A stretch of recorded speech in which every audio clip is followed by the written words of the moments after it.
Detroit Business Hub Group Director Nancy O'Neill works with her team of experts. Listen to conversations with business professionals to discover the latest business innovations, insights, and trends. Find out what's hot and what's not in today's business market. Hi, everyone. Welcome to today's podcast. We are so glad that you were able to join us. I made sure that we will not have any technical difficulties this evening. If you like what you see in today's webinar, feel free to visit us online at dbhg.org and watch our membership video that will tell you more about what we are all about. We're going to get into today's webinar with our Vice President of DBHG, Brandi Shelton. She's going to spill the tea on human resources and hiring staff, building your team for your business. So let's go ahead and jump right into today's webinar.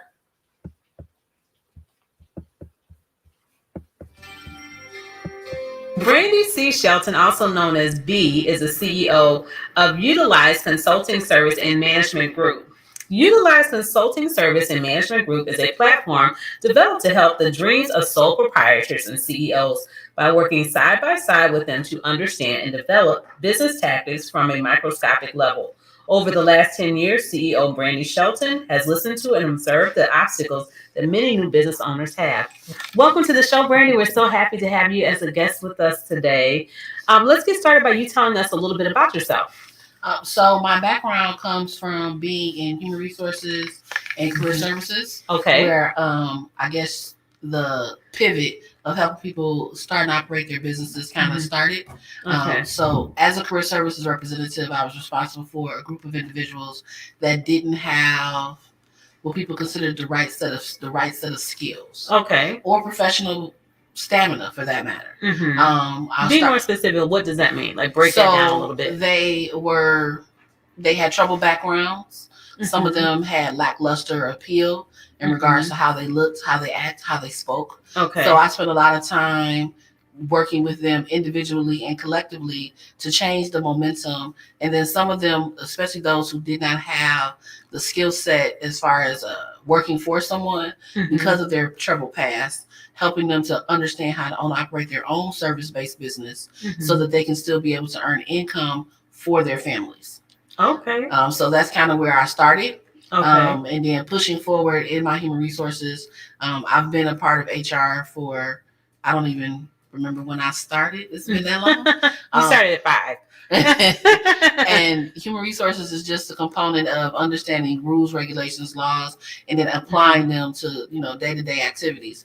But it's a little different because you also have to have an understanding of what is required by the law standards, so the state, federal, and local laws, which is the part that you have to learn how to teach other people.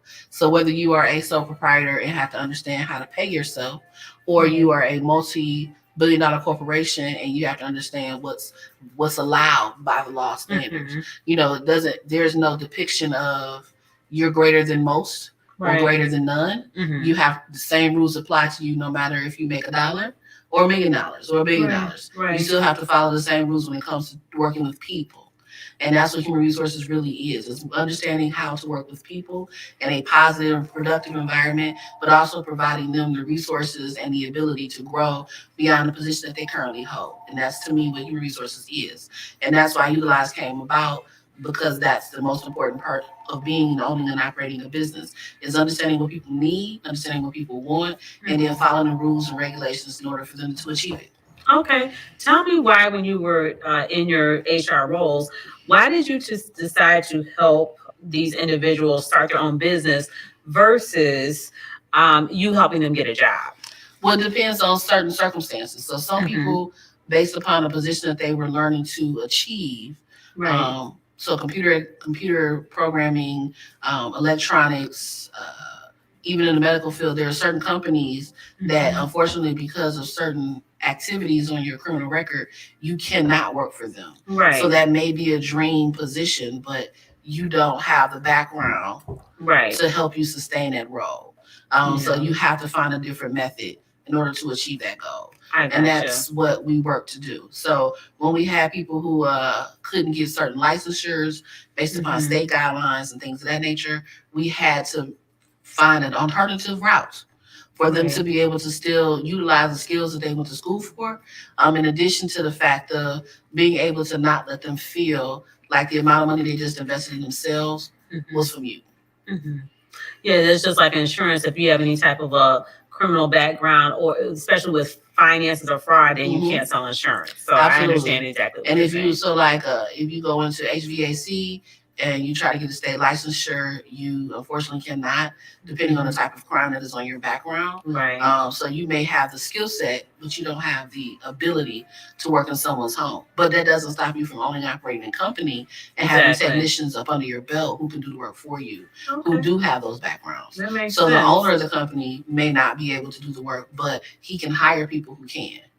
And set a stage for those individuals who may have had the same problems that they had when they first started out. Right. I think that probably gives a lot of people hope too. It does. Yeah. So it's got to be a really rewarding career.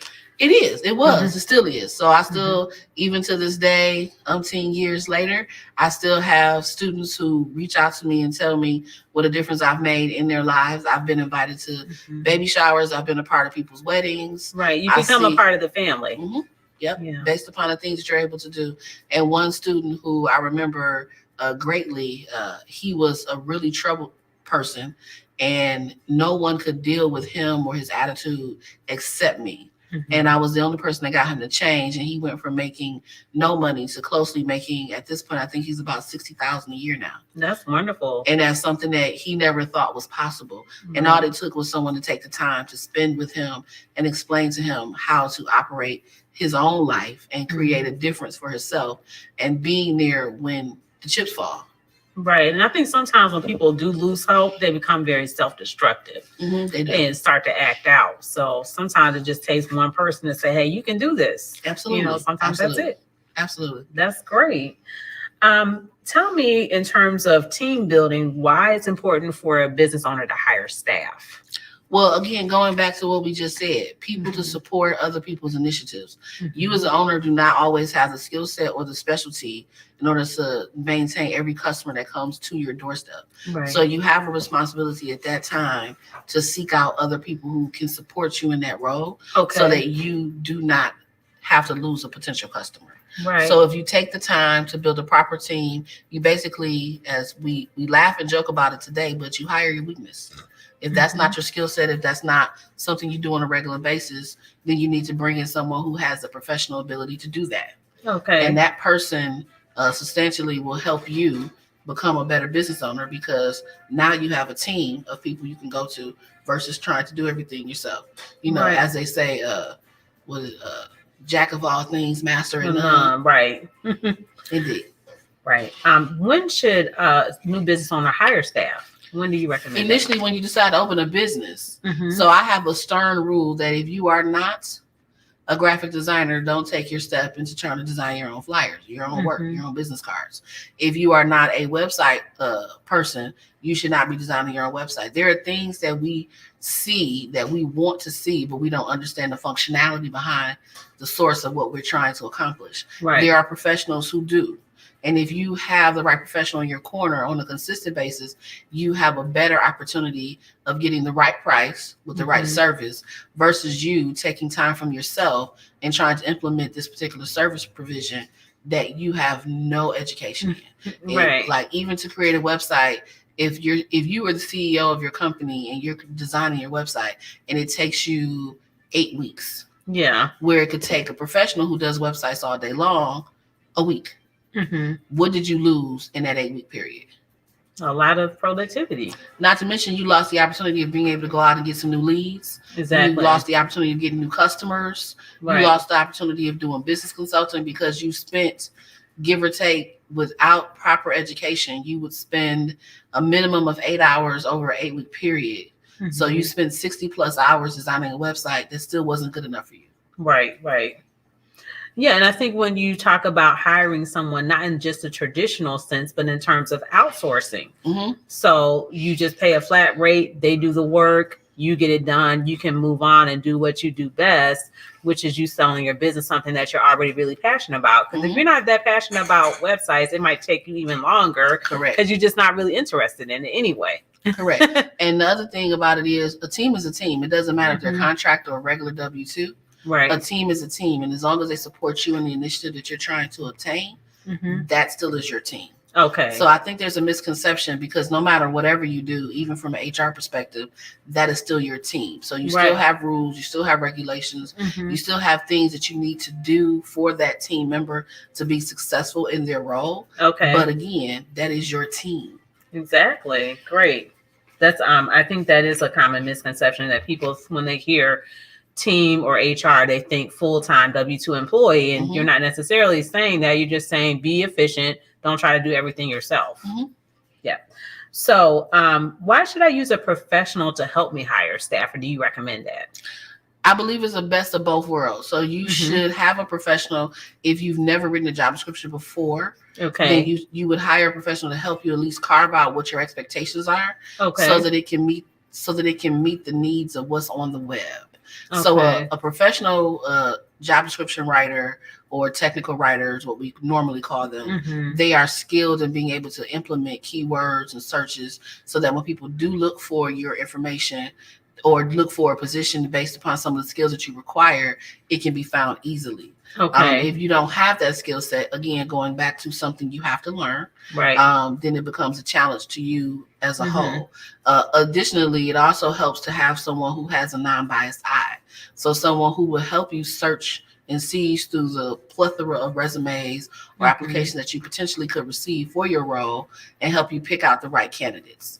Again, that goes more than just looking at someone's skill set or having, if you get 500 applications, actually doing 500 cold calls, 500 interviews because you're trying to pick and choose who, what, when, where, why, or how. Those things are the most important elements in making sure that you make the right decision. Okay, it sounds like, once again, this is helping you to be more efficient. Absolutely. Two people can get more work done than just one person. Absolutely. By themselves.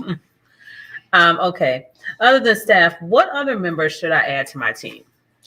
Well, I mean, you have, so if you are a sole proprietor LLC, then you're probably looking for an accountant for sure. You need to have a legal professional on standby at all given times. Okay. So that legal professional, it doesn't have to be an attorney that is with you every step of the way. Right. But I would always suggest that if you find an attorney that you can build a proper relationship with, again, human resources, you would pay them a flat rate per month. That way you can have all of your questions answered monthly versus trying to pull the information from Google or university. Yeah. And one of the benefits of the Detroit Business Hub group is that we have an attorney as part of our group.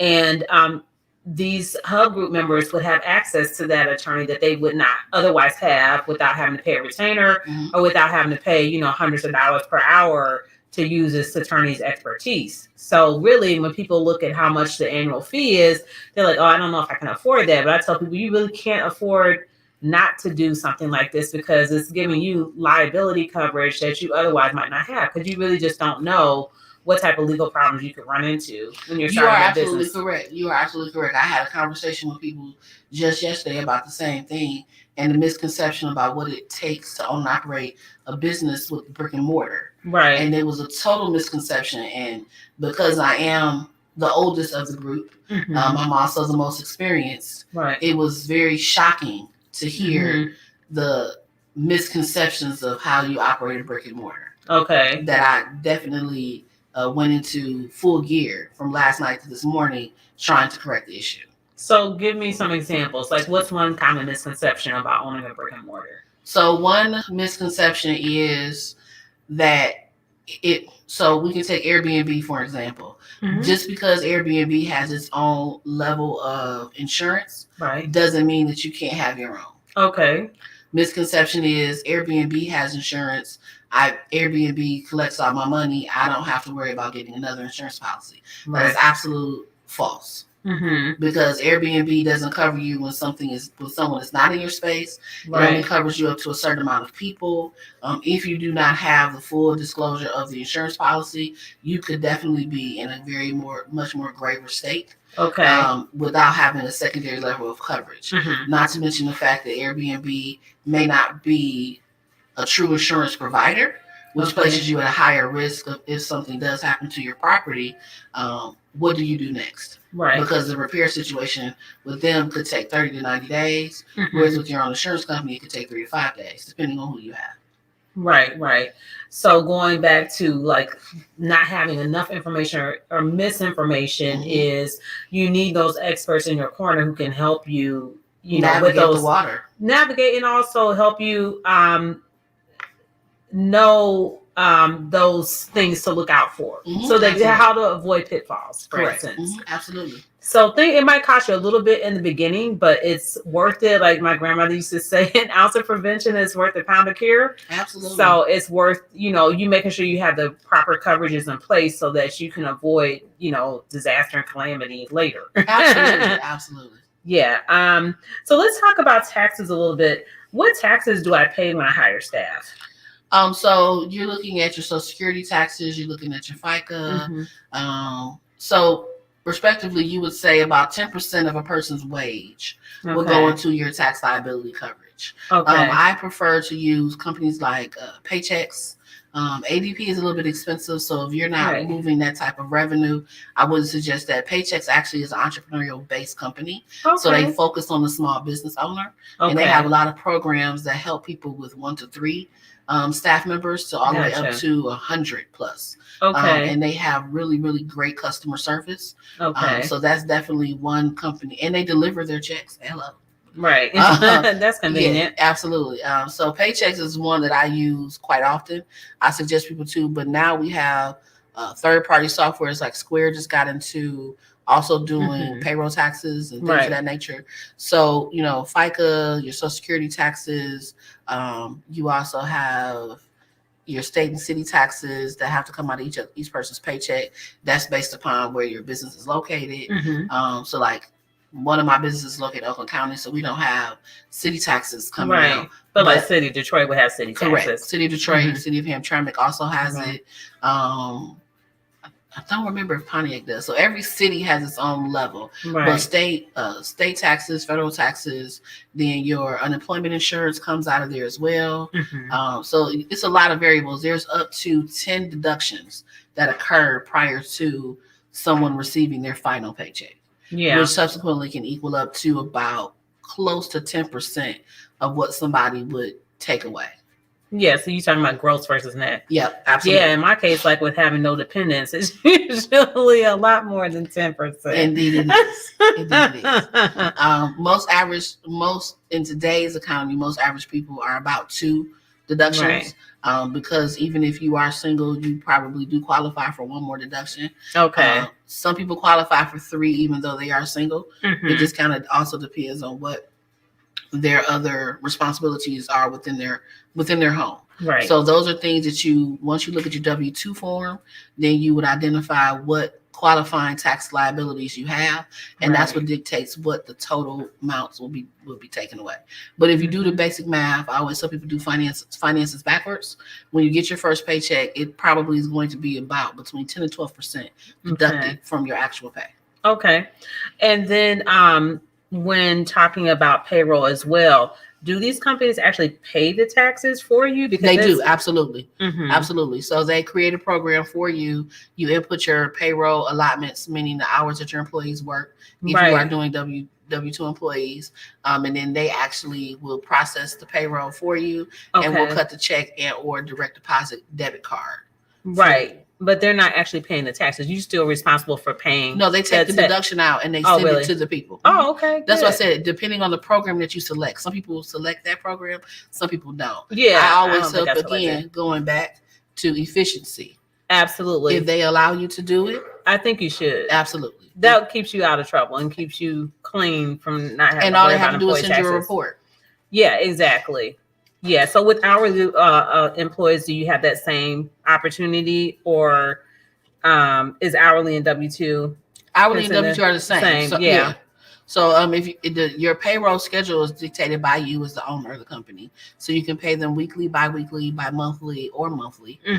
Most people who are in executive role are usually paid on a monthly basis, or a bi-monthly basis, and then most of your middle to intermediate level employees are paid on a bi-monthly, bi-weekly, or weekly basis, depending on their role and depending on the function of how your income comes into the business. So there's a lot of decisions that happen at that point, right, that will affect human resources as well.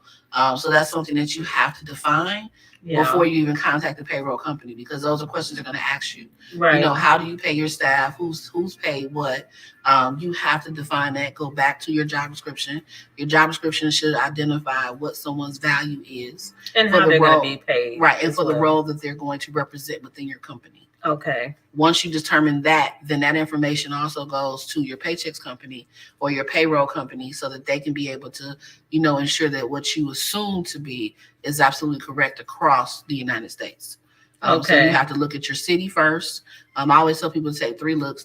Look at your city, look at your region, and then look at the actual United States as a whole as you identify someone's salary, because that also dictates how long they're going to stay with you. Yeah, absolutely. You want to be offer competitive salaries. Correct. So if someone's a new business owner, say they don't have all this information, would you recommend them getting advice from someone such as yourself or Paychecks? Absolutely. Are these questions that they can ask them to get some guidance Absolutely. that they don't know? Absolutely. So Paychecks, I know for sure, they do a lot of consults in regards to people, you know, onboarding with them as a payroll company. But every person, again, go back to building your team. Every person should have one HR consultant, even if it's only for, like we talked about earlier. So an accountant will be someone that you have on a quarterly basis. An attorney could be a monthly or a quarterly basis. Human resources should be the same thing. Rules and laws change on a consistent basis. Once those rules and laws are implemented, then you yourself as an employer can sign up to get that information sent to you. Just like minimum wage is definitely a space that you want to keep abreast of. So, you know, minimum wage changed over in a short period of time. It was less than a month. It went from 8 and something to 9 something. So that was a big adjustment for a lot of people. And even if the person is a contract employee, you still have to maintain paying them at the rate of what the minimum wage rate is. And a lot of people thought that they didn't have to do that. And I said, well, how do you expect someone to work for you for less than this? Yeah, you really can't pay anyone less than a minimum wage. That's why it's called minimum wage. Correct. And, you know, it's a misconception. So that having those people in your corner to kind of educate you on a monthly or a quarterly basis is, again, efficiency. It's the best way to make sure that you never have a problem. So, because even if you are a contractual based company, meaning that you have 1099 employees, you still have to uphold the same laws as if you were an employer. So you're saying if I'm a 1099 contractor and I pay employees just a straight hourly wage, I would still have to pay them the minimum wage? You still have to, absolutely. Okay. And how much do you think this would cost someone if they had, you know, like an attorney on retainer, an HR person on retainer, an accountant, a realtor? So an accountant is ranging between $125 to $250. HR professional is about the same. Attorneys are usually paid on a retainer, and then you either draw down the retainer or you can pay a monthly fee. And then the retainers usually range. So some attorneys, I've seen them as between $500 to $1,500. Yeah, that's about the average. And then the monthly fees are usually between $250 to $1,000. Yeah, and for someone to join the Detroit Business Hub Group, it's $75 a month. So it's like, to me, it's a no-brainer. Indeed. You can have all of these different resources and professionals at your disposal. Or you can go out and individually pay all of these individuals. I mean, you're going to be paying so much more money. Absolutely, you will. Yeah, so I feel like the $75 a month is a real bargain. How do staff help me grow my business? Well, again, it starts actually with the mission and vision of the company. Okay. So once the staff is brought on, that's what the part that you have to get them to commit to. And then from that point, that's what identifies whether they're a consistent staffer or they're just here for a paycheck. Right. So if they're a consistent staffer, they're going to eat, sleep, and breathe the mission and vision of your company. Right. They're going to enjoy the space that they work in. And then they're going to help you push forward to bring in clientele, sales, or anything of that nature, even more potential employees. They're going to work just as hard as you are in order to develop the business. If they are someone that is just here for a check, they're only going to perform based upon the description that's given to them.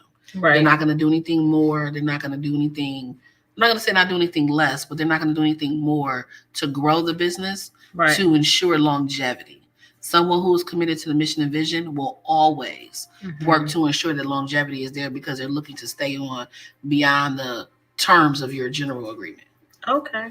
How does hiring staff help me to leverage my time? You talked about that quite a bit already. Yeah, You know, efficiency is all that it is, to be totally honest. But again, efficiency doesn't require you to be turned off. Right. As a business owner, you have a responsibility to be able to be tuned in to everything that happens in your business. So you may not always be physically present, but you need to be present. You need to know what's happening. And that's what a lot of people take for granted, is the fact that when you look at a business, that you're looking at a business and saying, oh, once I hire this manager, I no longer have to go there. That is not the case. Right. You still have responsibility to show up. I just had some person say to me yesterday, well, I don't have time to go there. I said, oh, and the reason was COVID-19. I said, oh, so your name is on a lease on a building, but you don't have time to go to the building because of COVID-19. So if the building burned down tomorrow, what would you do? Because you wouldn't know until you decided to show up or somebody called you. Right. And they didn't have a response. They were confused as to why I asked the question. And I said, well, your name is on a lease. Exactly. Which holds you liable. Right. For the property and the contents of the property. Right. So if something goes wrong, you have a responsibility. They didn't understand that. Yeah, and I think that's a misconception with franchisee owners who think, oh, I own this franchise now, like I can hire a whole bunch of staff, I never have to be there. And it's like, no, you're really hiring you're representing this company now, and you're probably going to be working more hours than you did on like a 9-to-5 job. Correct. And that's the other misconception a lot of people have. So just because you no longer have a 9-to-5 doesn't mean that you're not going to work 60 hours a week. Exactly. You're going to be working harder because now it's like your brand and name on the line versus the company you work with before. And you cannot disconnect. In this day and age, you cannot disconnect yourself from your business. No. It's kind of it's an extension of yourself. Correct. Okay. Let's see. How can referral partners and networking groups help me build my team? Well, it's again going back to what your need is. So talking to people, expressing what your need is at that given moment, and then they have resources or relationships that they can help you leverage to create your end result. Right. So building those things, like even for myself, I don't do my own website. I try not to do my own graphics. Like I suck at it. I'm horrible. So I hire people who I know will dictate what my brand needs to look like on a consistent basis, and I pay them monthly. And it's a heck of a lot easier to do that versus me trying to go out and get a new flyer designer every time I need a flyer. Yeah. It just becomes a relentless, horrible cycle that I do not need to live on a daily basis. It makes your job easier, and it should give you peace of mind too, because you're giving your workload to somebody else, so that frees up more of your time to do. And the only thing that goes back to efficiency and timing is being able to set the clock. So if you have someone who is constantly on your payroll, as opposed to you waiting a week's turnaround because they're new to you, you can actually set up your terms and conditions where this person would have to finish your required request, or they put you ahead of everybody else. So because you are what they call the one-off, so a one-off person is different from an account holder. Where an account holder pays a flat rate every month. Right. And then that way you end up getting what you need within a 24 to 48 hour period versus someone who is a one-offer. That person it may take them 5 business days. Again, efficiency, making your time work for you in the best way possible. Well, like you said, and that can be part of your contract too, that you both have an agreement on a work order or invoice or something to say, hey, this is when I'm going to turn this product or service over to you by. So I think having those terms and conditions is important too. Absolutely, always. Yeah. I know someone who still, it's been like probably close to a year, he's still waiting on his website to get updated. I'm like, not acceptable. And it was just one excuse after another, but it's like, what can you do if there's nothing signed, there's nothing in writing, and you've already paid the person your money? Plus they have rights to the site and they're not like easily giving that information over. So they have total control. So which places you in a very discomforting position. Yes, very vicarious position. What type of professional organization should I join as a new business owner? Do you have any recommendations? Or does it depend on your industry? It does depend on your industry, and it also depends on what your end goal is. Mm-hmm. So I would say do your research in regards to your industry first, and then find potential mentors or subject matter experts that are already a part of some of the groups that you may be looking into. Okay. Like people are really focused on the Chamber of Commerce and things of that nature, but every chamber is not always the beneficial chamber. I agree. Based upon what you do for a living. So it may be great to be a part of the business hub from that chamber, but it may not be beneficial to you unless you know how to utilize the group members that are part of that chamber. Yeah, you want to be able to monetize these networking groups and opportunities, because all of us have been a part of different groups where we met great people. They were nice people, made good connections, but at the end of the day, it didn't put any extra dollars in our pocket. The growth was not there. Yeah, so we need things that monetize our businesses instead of just draining our marketing dollars. And monetizing the business is not just a financial thing. Absolutely. You can monetize your business by having the right relationships that open other doors, that create more longer term agreements for you. So you may not always see it in the beginning, but any relationship that you develop with anybody, organization or person, should be defined within a 3 to 6 month period. Okay. If you can't find something realistic after that term, then you need to revisit why you met them in the first place. Yeah, I think sometimes it requires re-education too, because a lot of us, frankly, like I had to get training on this myself. We don't really know how to professionally network. So this is how a lot of us network. Here's a scenario. I just go to an event.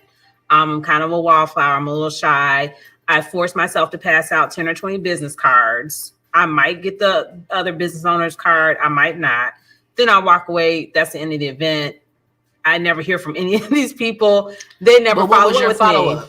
What was your follow-up? Well, I can't follow up if I don't have the information, right? So again, so for me, I would say an exchange for an exchange.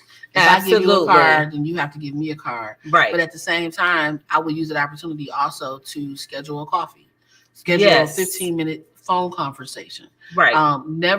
You should never leave a room without at least 1 to 3 appointments. And that appointment doesn't have to be 30 minutes or an hour. It has to be a point to where you actually take the time to spend at least 15 minutes with someone to develop a more longer standing relationship. I agree. And that should usually happen immediately after you've met this person. I would say within 24 to 48 hours. I would say if you can do it at the time that you're there, I would schedule it then.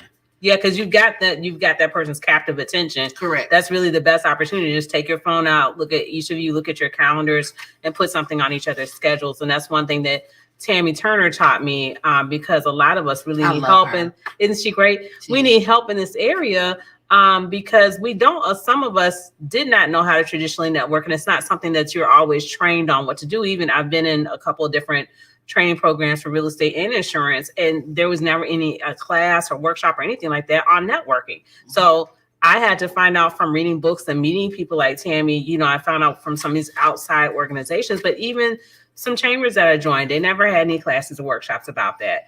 So we kind of look at this old, like 20 to 30 outdated your model of passing out business cards, and then somebody gives you a business card back. That's great. If they don't, that's okay. And I think the point of networking is, like you said, it's for me to figure out how can I better help you. What can I do to build your business? And there should be some reciprocity there. And I think the other part of the conversation has to go beyond just what is it that I can do for you and what is it you can do for me. Maybe it should be also dictated upon what makes you excited about what you do. So we spend a lot of time trying to focus our attention on what people do for a living, and not who people are for a living. Yeah, I agree. So we spend more time with learning about the person before we focus on the business, then we probably would spend a lot more time getting further with the relationship. And that's one thing that a lot of us miss out on. So you're saying, in other words, we need to spend more time getting to know other people versus before you go after the business. Because if the business is going to be there, it's going to be there. But you could lose an opportunity to have a great mentor and or a potential friend that is something totally off cuff.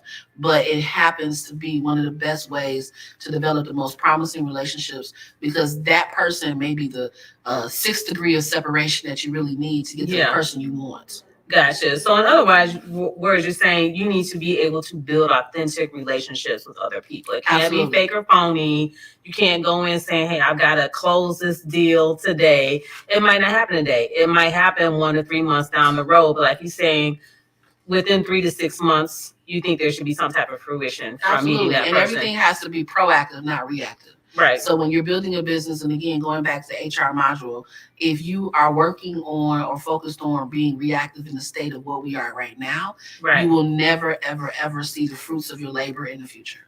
Gotcha. So it's not just like a one-time thing. It's continuous. It's like you're on a continuum. Well, thank you so much, Brandi, for joining us for this module. We'll be back to discuss how we can implement our business plan in a few moments. Thank you.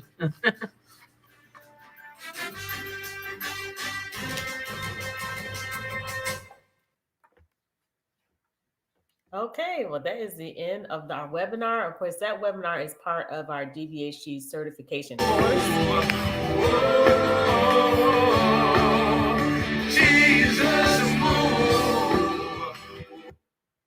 Okay, well, wasn't expecting that YouTube video to come on after Brandi Shelton. Actually, her video is also available on our YouTube channel, DBHG. So you just go to YouTube, type in Nancy O'Neill. You can subscribe to my network, and all the DBHG videos, including the one you just watched on Brandi Shelton, are all there. I hope you enjoyed the webinar. Tammy Turner's videos are also there, which is part of our certification course. If you're interested in our certification course, feel free to go to our website at dbhg.org/DBHGU, and you can get information on our certification and accreditation programs. Until next time, we will see you all here in the studio next Thursday, or this upcoming Thursday, hopefully at 6 p.m. Everybody have a great evening. I will see you Thursday. Bye-bye.